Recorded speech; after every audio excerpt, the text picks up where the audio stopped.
America ने देखा एक तरफ हिटलर है जो यूरोप में एक के बाद एक देश के खिलाफ जंग छेड़ रहा है और उन पर कब्जा कर रहा है। दूसरी तरफ एशिया में जापान है जो यही काम यहाँ कर रहा है। अमेरिका ने सोचा हम अपनी मिलिट्री का इस्तेमाल वॉर में एक्टिवली इंटरफेयर करके तो नहीं कर सकते, लेकिन कुछ न कुछ तो करना पड़ेगा।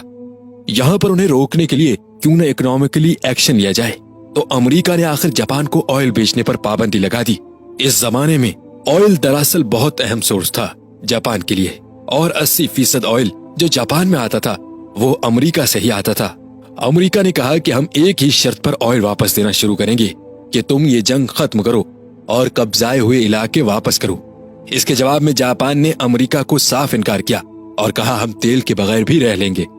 उन्होंने देखा ये मलेशिया और इंडोनेशिया के इलाके हैं, यहाँ पर तेल और बाकी रिसोर्सेज बड़ी तादाद में मौजूद हैं, क्यों न इन इलाकों पर अपना कब्जा जमाएं और खुद ही अपना तेल निकाल लें और फिर अमेरिका पर डिपेंडेंट होने की जरूरत भी नहीं पड़ेगी।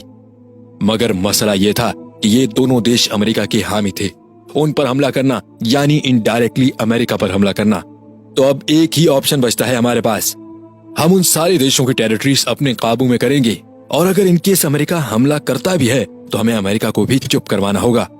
अमेरिका एक बड़ा और ताकतवर देश है, इतनी आसानी से तो नहीं बैठेगा।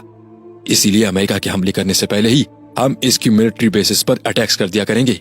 अमेरिकी जहाजों को उड़ा डालेंगे, सब फौजी साजो सामान तबाह कर देंगे और आहिस्ता आहिस्ता अमेरिका की पोजीशन एशिया में कमजोर करते जाएंगे। इसी सोच के साथ 7 दिसंबर 1941 को जापान अमेरिका के फौजी जजीरे पर्ल हार्बर पर हमला कर देता है। 350 के करीब जापानी एयरक्राफ्ट हमला करते हैं, बम गिराते हैं और 2 घंटे के अंदर अंदर यूएस नेवी 19 के शिप्स, 188 मिलिट्री एयरक्राफ्ट और 2000 से ज्यादा यूएस मिलिट्री के लोग मारे जाते हैं। और यही वो वजह थी अमेरिका को वर्ल्ड वॉर 2 में आना पड़ा।